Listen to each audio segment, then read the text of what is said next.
Hello, my beautiful people. Welcome in. This is Dream, the chosen seer. Thank you so much for tuning in. I hope you're doing well, feeling safe, and feeling blessed because you are. So, if you're new or unfamiliar with the live stream, yes, I did black out the screen. I do it this way just so that you will hear my voice and listen to the message. I was actually just on live and then there was some network problems. So, I had to end that live and now I'm going to continue it in this live.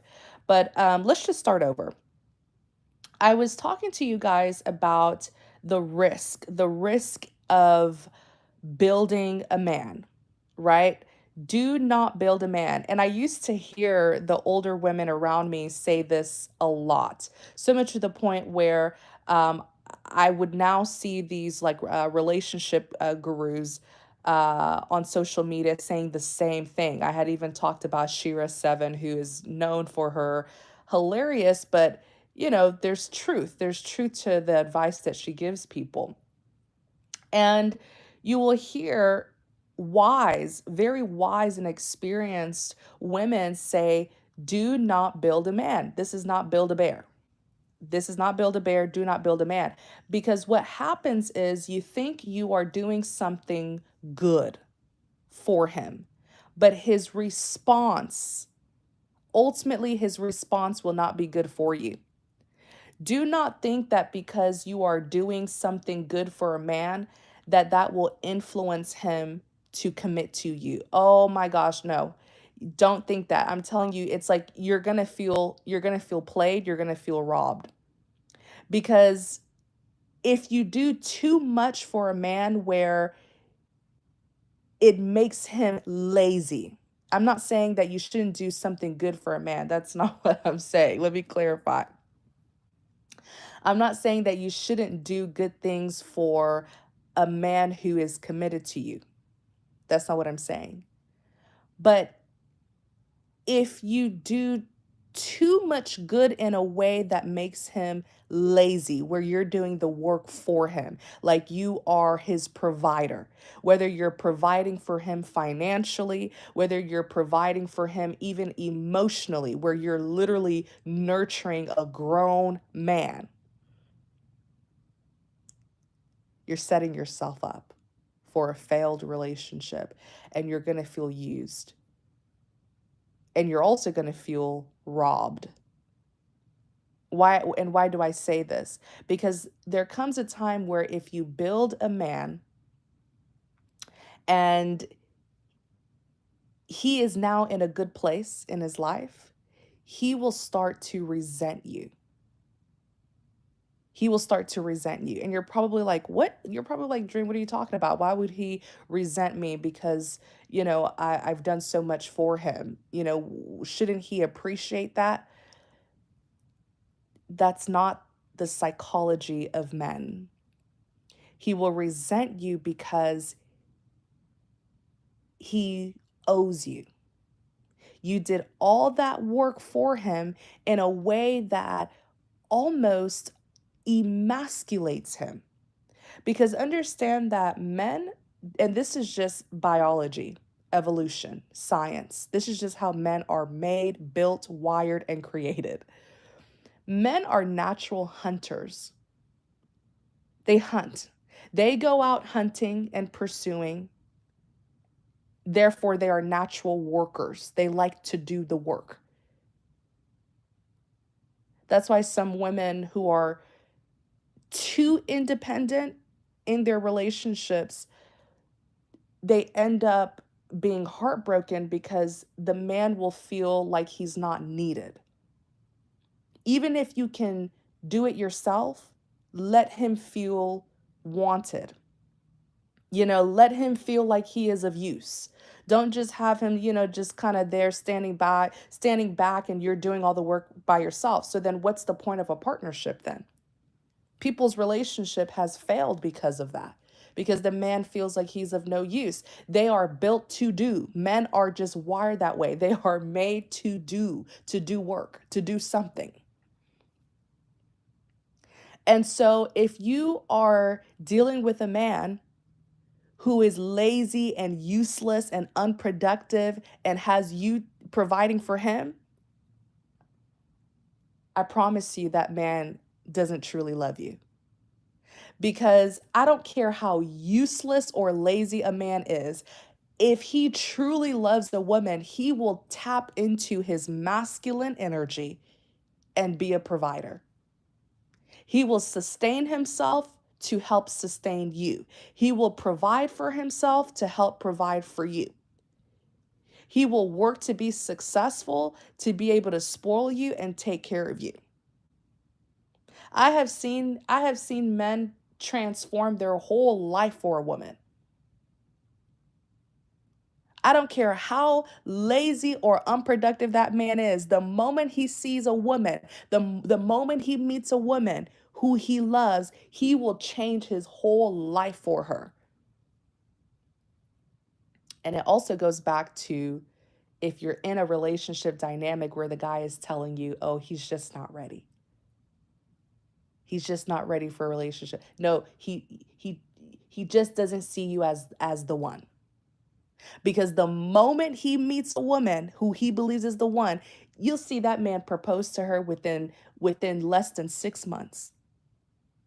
You'll see him do things for that woman that he was never willing to do for you. When you were telling him to change his ways and be better for you, and then he would tell you things like, take me as I am. That's just how I am. You complain too much. Take me as I am. But when he meets the woman of his dream, he's going to start doing everything right. He's going to start transforming his whole life. The things that you had to nag him to do, that woman of his dreams doesn't have to tell him what to do. He's on autopilot. He'll do it automatically. What I'm saying is, if you're in a relationship or any sort of romantic connection where you are providing, you are the provider, please stop. Please stop. Because you're being used. No man who truly loves a woman will want to see their woman provide for him. That man will tap into his masculine energy and will work his butt off to be able to spoil the woman who he loves, pamper the woman who he loves. It's emasculating. No man wants to see a woman provide for him. It's emasculating. Especially if he really loves the woman. No, when a man really loves a woman, he will want you to see him in his masculine energy at all times. And again, it's just their biology. They are hunters, natural hunters. They're built to do work. So much to the point where it can be very offending for a man to not have to do work. And that's why I said earlier, there are times where women who are just too independent, they struggle in their love life because, again, you have to realize it's a partnership. If you're trying to do everything by yourself and you're not making that man feel needed or wanted, you're not including him in your plans, even if it's something that you can do for yourself, just act like you don't know how to do it. Make him feel included. Make him feel like he's of use. Even if you can do it by yourself, even if you can do everything by yourself, nobody's saying you can't. But it's just a part of their biology to do. They like to do. They like to do work. So if you just have him standing there, or you're always pushing him to the side and you're not making him feel needed, there's going to be a breakup. And that's why you'll find that, women who are just, not to say that there's anything wrong with being an independent woman. I mean, heck, I'm an independent woman. I take care of myself, but it's more so not knowing when to come out of that independence. Like, you have to know how to tap into different energies when you're at work, when it comes to your profession, your career. You can be that boss, right? But then in your love life, you got to tap into a different energy, energy a bit more soft, a softer energy, just to make him feel included. You don't have to be in one energy only. You see, there's an energy for the workplace, there's an energy for your social life, there's an energy for your family life, there's an energy for your romantic life. Got to know how to, adjust, shift a little bit. But what I'm trying to connect here, because it is connected to the message that I'm going to deliver, everything that I see, if this is your message, everything that I see you investing in this man, pouring into this man,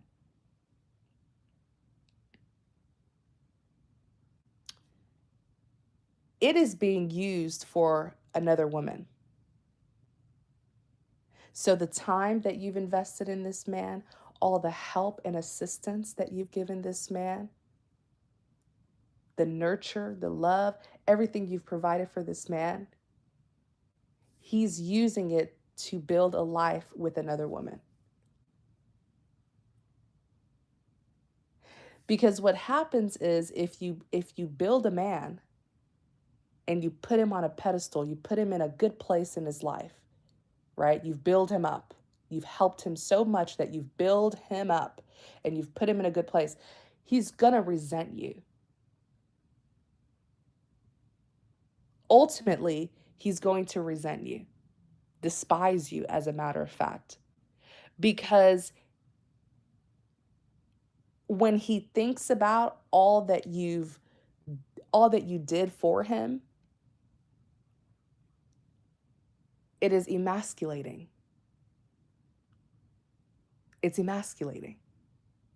That's where the resentment comes from. That you build him up. Everything that he is comes from you. You're the one who built him up. A woman building up a man. He won't admit it, but it's true.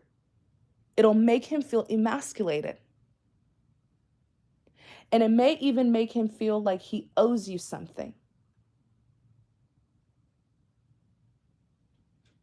You see? And then that's when you'll see divorces happen.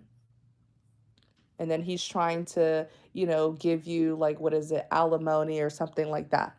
That's pretty much him saying, well, thank you for the work you did here. Let me pay you. But I'm going to go and be with another woman. There are times here where there are times where when you build a man so much, he will feel like he can do better than you. You've built him up to such a good place. He's doing good for himself now. He's successful now, looking good, smelling good. And now he's looking for better options in love, a woman who will match his caliber, his status, a woman who he deems is on his level. That's what happens when you that's what happens when you build someone up more than you build yourself. Where you sacrifice yourself to build another person up. You build them up to such a high place, and then you look at yourself and you look all torn and worn out because you were the one doing the work the whole time. You look at him and he's looking good. Not a single sweat do you see on him, but you look at you, you're tired, stressed, depressed, worn out, and he's shining. He looks nice and polished. And then he starts looking at you like, ugh, look at her. He starts looking at you like, look at her coming from work looking all tired. He starts realizing, you know what, I can do better. Isn't that crazy? Isn't that crazy? And if you're going through something like this, go and watch the movie Alimony with Taraji. It's a really good movie. I didn't feel bad for her at all. If you haven't watched the movie Alimony, go and watch it if you're resonating with this message. Because in that movie, that woman played by Taraji, phenomenal actor, You have a woman who had such a bright future. She had her whole life ahead of her. And she starts sacrificing herself to help the man who she was just dating, not even married to, just dating. I think they met in high school.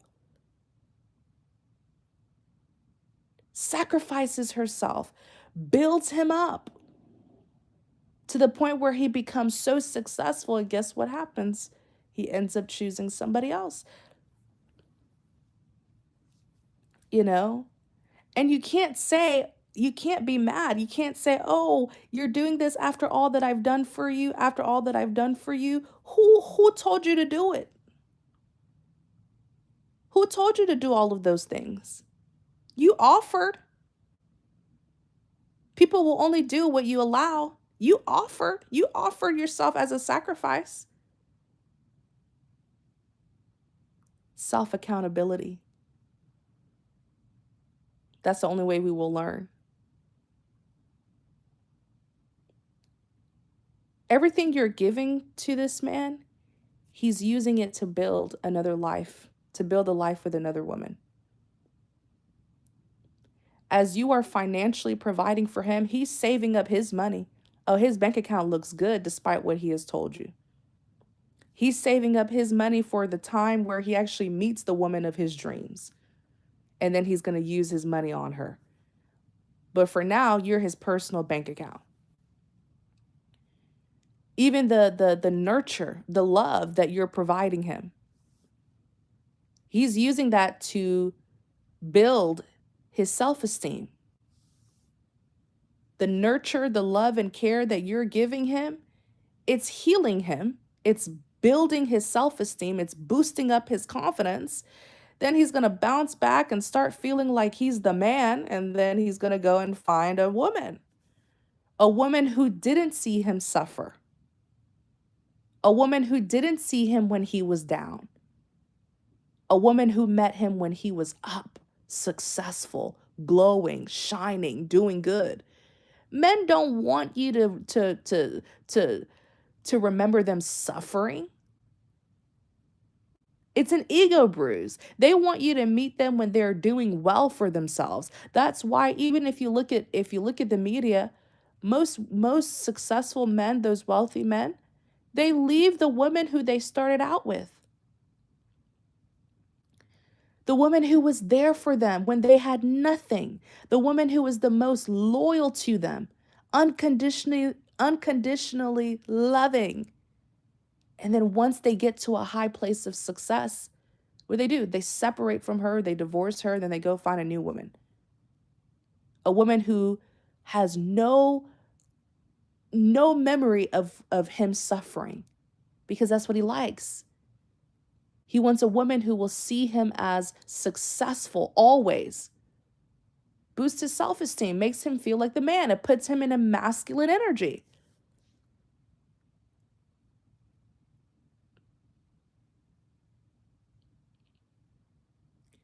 The moral of the story is don't love someone more than you love yourself. Don't love someone too much to the point where you're willing to sacrifice yourself for them. It never ends well. You will not get what it is that you want from him. You only get disrespect. You will feel used and abused. You will feel robbed, like someone came and took something from you, because you're making all of these investments, but you're not going to get what you want in return. You're pouring so much into him, but you're not going to get anything out. You're going to feel used, like he has taken everything from you. And we can even look at this in a spiritual way, because this is a spiritual channel. Let's look at it in a spiritual way, because what we are describing here is a form of energy harvesting. Energy harvesting, where you take someone's energy and you use it for yourself. Narcissists love to do this. You know, they break you down, them breaking you down, seeing you suffer, seeing you heartbroken. It boosts their self-esteem. It'll boost them. This is energy harvesting or the transferring of energy, where all of that energy that you're using to invest in this man, he's harvesting it, right? He's harvesting it and he's using that all of that energy, the love, the attention, everything you're giving him. He's using it, but then he's going to go give it. It's all going to go to another woman. I can give you an example. It's like, let's say you have a man who is broken, his life is messed up, blah, blah, blah, blah, blah. And you lift him up. You do all the work, clean him up. You pour so much investment into him, right? And then when he starts doing better, starts becoming successful, gets a job, blah, blah, he goes and he gives it to another woman. And you're like, what the heck? I helped you. That's your energy. That's your energy that you gave him to build himself. But he's not going to give anything to you as a thank you. Thank you for helping me. Thank you for supporting me. He's going to go and give it to somebody else. You got used. He built his whole life off of you, and then you're not even going to be a part of that life that he has built. Another woman's going to be a part of that life. It's like building a house and not getting to live in it. You built the house, you should be able to live in it. It's your work. Nope, another woman's going to go and live in it. And you're probably wondering, why would someone allow themselves to be used? How do women find themselves in this kind of predicament? A lack of self-love. Not being able to love yourself to the point where you so desperately want to be loved by another person that you're willing to overcompensate. You're willing to overwork. But in a way that makes him lazy, in a way that enables him, that enables narcissistic behavior, in a way that makes him see you as, someone who's just there to work for him. Because that's all you do. All you do is work for him anyways. So when he starts seeing you as an object, a tool, a resource that he can use to build him up until he doesn't need you anymore, why be shocked?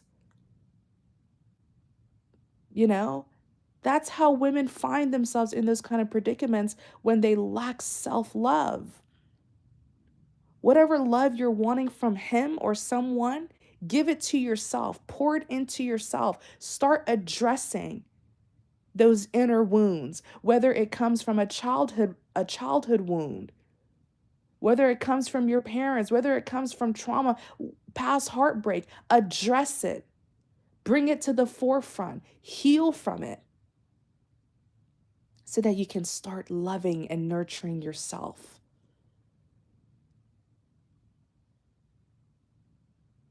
So that dating someone, it won't be a need. It'll be an option. It'll be a want. So that when you get into a relationship, that relationship isn't your only source of happiness. It is an addition to your happiness where you're already happy and content with yourself. So that relationship is just an addition to your happiness. It's not your only source of happiness to the point where now you're codependent on that person.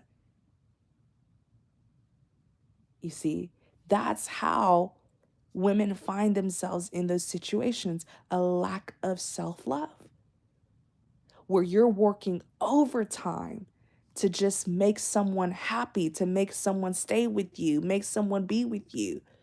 But doing things for a man does not influence him to commit to you. It doesn't. It will cause him to actually resent you in the end. Because when you have built him up and placed him on such a high pedestal, in a good place now, he's doing well for himself, he's going to want to bury his past. He's not going to want to be reminded of his past.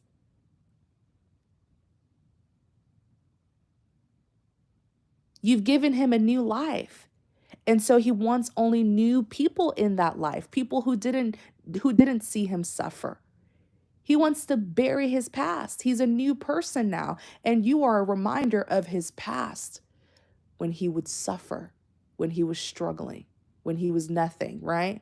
And you picked him up. That is his psychology. That's how he's thinking. You're thinking, "Oh no, we're in this together. I was with you when you didn't have anything," which makes sense. What you're thinking makes perfect sense. I would want to be with someone who was with me when I had nothing because I know that person is loyal, genuine, sincere, authentic, trustworthy. I know that person loves me for me.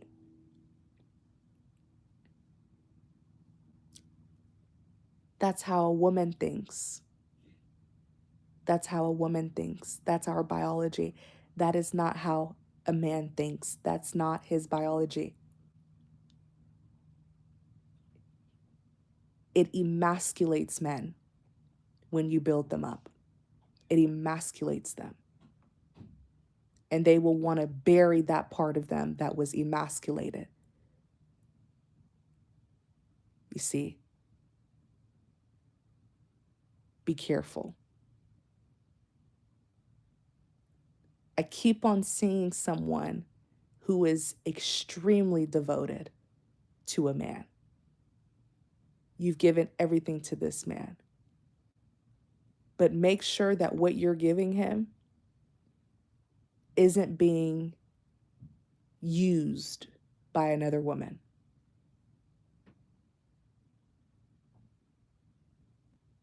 You can't invest in someone more than you invest in yourself. That's a lack of self-love. Because if you truly love yourself, you will always prioritize yourself. You will always prioritize yourself.